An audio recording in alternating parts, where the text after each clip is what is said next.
Hello friends, welcome back to മോട്ടസില. ഇന്നത്തെ video എന്ന് പറയുന്നത് ഒരു ചെറിയ ഇൻഫർമേഷൻ നിങ്ങൾക്ക് പാസ് ചെയ്യാൻ വേണ്ടിയിട്ടാണ്. വേറെ ഒന്നുമല്ല, നിങ്ങൾക്ക് എല്ലാവർക്കും അറിയാവുന്നതാണ് ഈ ഒരു വണ്ടി ഞാനിപ്പോൾ റീസെൻ്റ്ലി ഞാൻ പർച്ചേസ് ചെയ്തത് ഒരു യൂസ്ഡ് വണ്ടിയാണ് ഞാൻ എടുത്തത്. അപ്പോൾ ഈ ഒരു വണ്ടിക്ക് എനിക്ക് നല്ലൊരു പണി കിട്ടി. അത്യാവശ്യം നല്ല പണി തന്നെയായിരുന്നു. എടുക്കാൻ നേരത്തെ ഞാൻ ശ്രദ്ധിച്ചിരുന്നെങ്കിൽ പോലും ഇത്രയും ഞാൻ പ്രതീക്ഷിച്ചില്ല. അതായത് നമ്മുടെ റെയർ സസ്പെൻഷൻ കംപ്ലൈൻ്റ് ആയിരുന്നു. ഈ രണ്ട് റെയർ സസ്പെൻഷൻ്റെ ഒരു എസ്റ്റിമേറ്റ് കോസ്റ്റ് സർവീസുകാർ ഇട്ടത് 16,000 രൂപയാണ് ഏകദേശം. അതായത് നിലവിലുള്ളതിൻ്റെ പ്രൈസ് വെച്ചിട്ട് ഒരു 14 രൂപയും പിന്നെ ഒരു അപ്രോക്സിമേറ്റ് അങ്ങോട്ട് കൂടെ കുറേ എന്തെങ്കിലുമൊക്കെ ചെയ്യായിരിക്കും. അപ്പോൾ മാക്സിമം ഒരു 16 രൂപയാണ് അവർ എന്നോട് പറഞ്ഞത്. സത്യം പറഞ്ഞാൽ ഞാൻ ഷോക്ക്ഡായിപ്പോയി. കാരണം ഈ ഒരു വണ്ടി ഞാൻ പ്രതീക്ഷിച്ചിരുന്നു എന്തൊരു പണിയുണ്ട്.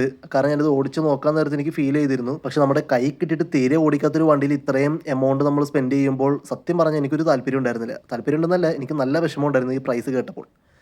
പക്ഷേ ഈ ഒരു വണ്ടി എടുക്കാൻ നേരത്തെ ഞാൻ മെയിനായിട്ട് ശ്രദ്ധിച്ചൊരു കാര്യമാണ്, ഇതിന് എക്സ്റ്റെൻഡഡ് വാറണ്ടി ഉണ്ടായിരുന്നു.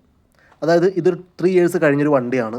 അതിൽ +2, അതായത് ടോട്ടൽ 5 ഇയേഴ്സ് എക്സ്റ്റെൻഡഡ് വാറണ്ടി ഉണ്ടായിരുന്നു. അതായത് എക്സ്റ്റെൻഡഡ് വാറണ്ടി ഉള്ളതുകൊണ്ട് മാത്രം എനിക്ക് ഈ ഒരു വണ്ടിയുടെ പാർട്ട് ക്ലെയിം ചെയ്യാൻ പറ്റി. അതായത് അണ്ടർ വാറണ്ടിയിൽ അവർ റീപ്ലേസ് ചെയ്ത് തന്നു. അതായത് 2023 മോഡലിൽ, അതായത് നിലവിൽ ഇപ്പോൾ ഇറങ്ങാൻ പോകുന്ന ഇൻ്റർസെപ്റ്ററിലേക്കുള്ള സെയിം സസ്പെൻഷനാണ് ഇപ്പോൾ എൻ്റെ വണ്ടിയിൽ അവർ റീപ്ലേസ് ചെയ്ത് വെച്ച് തന്നിരിക്കുന്നത്.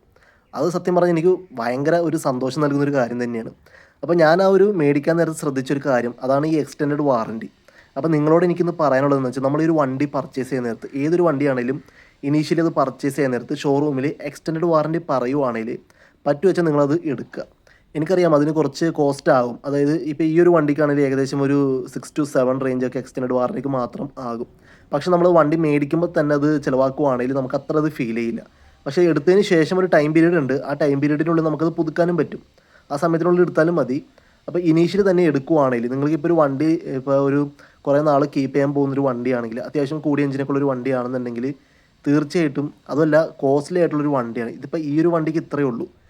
പക്ഷേ വേറെ അതായത് പ്രീമിയം ബ്രാൻഡ്സിൻ്റെയൊക്കെ വണ്ടികളുടെയൊക്കെ സസ്പെൻഷൻ്റെയൊക്കെ റേറ്റ് എന്ന് പറയുന്നത് അന്യായ റേറ്റാണ്. അതുപോലെ തന്നെ ഓരോ പാർട്സും, ഇതിൻ്റെ എക്സോസ്റ്റ് ആണെങ്കിലും അത്യാവശ്യം നല്ല പ്രൈസൊക്കെ ഉണ്ട്. അതുപോലെ എന്താ പറയുക, നമ്മുടെ കയ്യിൽ നിന്ന് അനാവശ്യമായിട്ട് പൈസ ഇറങ്ങാണ്ടിരിക്കാൻ വേണ്ടിയിട്ട് നിങ്ങൾ എക്സ്റ്റെൻഡഡ് വാറണ്ടി എടുക്കുകയാണെങ്കിൽ വളരെ നല്ലതായിരിക്കും. ഇനി നിങ്ങൾക്ക് തോന്നാം ഈ എക്സ്റ്റെൻഡഡ് വാറണ്ടി എന്ന് പറയുന്നത് ഇത് തന്നെയാണല്ലോ, അതായത് ആ 3 വർഷത്തിൻ്റെ വാറണ്ടി കഴിഞ്ഞിട്ടുള്ള പിന്നെയുള്ള 2 വർഷം നമുക്ക് എന്തെങ്കിലും കംപ്ലയിൻറ്റ്സ് വന്നു കഴിഞ്ഞാൽ അവർ റീപ്ലേസ് ചെയ്ത് തന്നെ ഇതാണല്ലോ വാറണ്ടിയുടെ അകത്ത് വരുന്നതെന്ന് നിങ്ങൾക്ക് ചോദ്യം വരാം.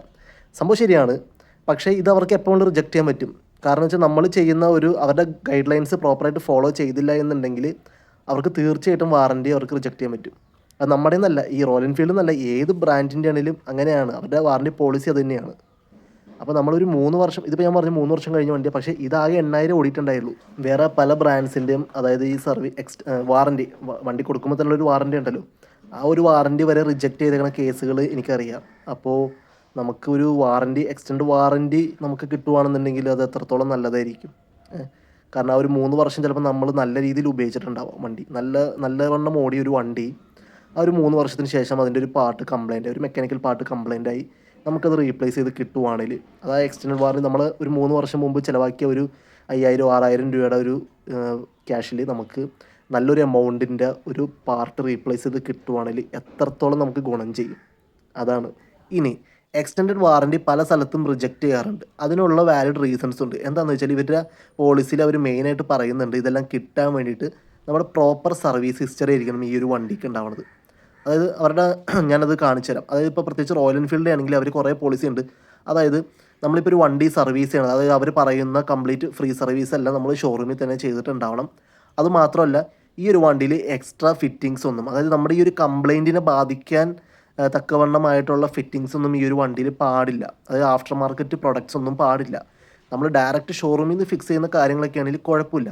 അല്ലാണ്ട് എന്ത് കണ്ടാലും നോട്ടീസ് ചെയ്താലും അവർക്ക് വാറണ്ടി റിജക്റ്റ് ചെയ്യാനുള്ള എല്ലാ അവകാശമുണ്ട്. ഇപ്പം എൻ്റെ ഒരു കാര്യത്തിന് ഞാൻ ഭയങ്കര ലക്കായിരുന്നു. വേറൊന്നുമല്ല, ഇതിൻ്റെ പ്രോപ്പർ സർവീസ് ഹിസ്റ്ററിയാണ്. അതിൽ ഒരു അനാവശ്യ എക്സ്ട്രാ ആക്സറീസും പുള്ളി പിടിപ്പിച്ചിട്ടുണ്ടായിരുന്നില്ല. അതുകൊണ്ട് തന്നെ എനിക്ക് ആ ഒരു വാറണ്ടി ക്ലെയിം ചെയ്യാൻ പറ്റി. ഞാനിത് ടെസ്റ്റ് റൈഡ് ചെയ്യാൻ നേരത്തും ഞാനിത് നോട്ടീസ് ചെയ്തിരുന്നു. പക്ഷേ ഞാനത് വാറണ്ടി ഉള്ളതുകൊണ്ട് തന്നെ അതിനകത്ത് ക്ലെയിം ചെയ്യാം. ഇനി ഇല്ലെങ്കിൽ പോലും ഇത്രയും കോസ്റ്റ് ഞാൻ പ്രതീക്ഷിച്ചിരുന്നില്ല. സാധാരണ നമ്മുടെ ഈ ഹൈനസിനൊക്കെ ഒരു 1,900 രൂപയൊക്കെ ഉള്ളൂ ഒരു റെയർ സസ്പെൻഷന്. അപ്പോൾ രണ്ടും കൂട്ടിയാലും കൂടിപ്പോയൊരു 4,000 രൂപ. അപ്പോൾ കൂടിപ്പോയൊരു 5-6 രൂപയൊക്കെ ഞാൻ പ്രതീക്ഷിച്ചിരുന്നുള്ളൂ. ആ ഒരു കണക്കൂട്ടലാണ് ഞാൻ വണ്ടി എടുത്തുകൊണ്ട് വന്നത്. വേറെ വണ്ടിക്ക് കംപ്ലയിൻസും കാര്യങ്ങളൊന്നും ഉണ്ടായിരുന്നില്ല. ഞാൻ ഷോറൂമിൽ കയറി സർവീസ് കയറ്റി ചെക്ക് ചെയ്തു. ആലുവയിലുള്ള അർബൻ ലോക്കോമോട്ടിലാണ് ഞാൻ സർവീസിന് കയറ്റിയത്. അവരുടെ സൈഡിൽ നിന്ന് എല്ലാ രീതിയിലും സഹകരണം ഉണ്ടായിരുന്നു. അപ്പോൾ ഈ ഒരു സസ്പെൻഷൻ്റെ കേസ് മാത്രമേ അവരെടുത്ത് പറഞ്ഞുള്ളൂ. അത് റീപ്ലേസ് ചെയ്യാൻ വേണ്ടി അവരോട് റേറ്റ് ചോദിച്ചപ്പോൾ ഈ ഒരു എമൗണ്ട് ഞാൻ സത്യം പറഞ്ഞാൽ ഷോക്കായി പോയി. പക്ഷേ നമുക്ക് ഈ ഒരു വാറൻറ്റി ഉള്ളതുകൊണ്ട് തന്നെ അവർ എല്ലാ രീതിയിലും സഹകരിച്ച് അവരത് പ്രോപ്പർ ഇമെയിൽ ത്രൂ എല്ലാം റോയൽ എൻഫീൽഡായിട്ട് കോൺടാക്ട് ചെയ്ത് സർവീസ് മാനേജറൊക്കെ ആയിട്ട് കോൺടാക്ട് ചെയ്ത് അതിനകത്ത് ഞാനും ഉണ്ടായിരുന്നു. ചില സമയത്ത് ഒരു 4 to 5 days ഡിലേ. ആ ഒരു ടൈമിനുള്ളിൽ അവർ കംപ്ലീറ്റ് വണ്ടി ഒന്ന് ചെക്ക് ചെയ്തു. 2 ദിവസം ഷോറൂമിൽ വെച്ച് ചെക്ക് ചെയ്തു. വേറെ പാർട്ടൊക്കെ പിടിപ്പിച്ച് നോക്കി ഇതിൻ്റെ തന്നെയാണോ കംപ്ലയിൻ്റ് എന്ന് അറിയാൻ വേണ്ടി വേറൊരു സസ്പെൻഷനൊക്കെ അവർ വെച്ച് നോക്കി ചെക്ക് ചെയ്ത് പ്രോപ്പറായിട്ട് അവർ കോൺടാക്ട് ചെയ്ത് അവർ ആ ഒരു വാറൻറ്റി എനിക്ക് അപ്രൂവ് ചെയ്തു. റീപ്ലേസിങ്, അതായത് പാർട്ട് റീപ്ലേസ്മെൻറ്റ് അപ്രൂവ് ചെയ്തു.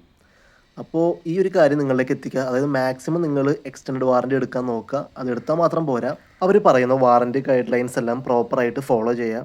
അതായത് നമ്മൾ പ്രോപ്പറായിട്ട് സർവീസ് ചെയ്യുക. വേറെ അനാവശ്യ ആക്സറീസ് ഒന്നും ഫിക്സ് ചെയ്യാണ്ട് നോക്കുക.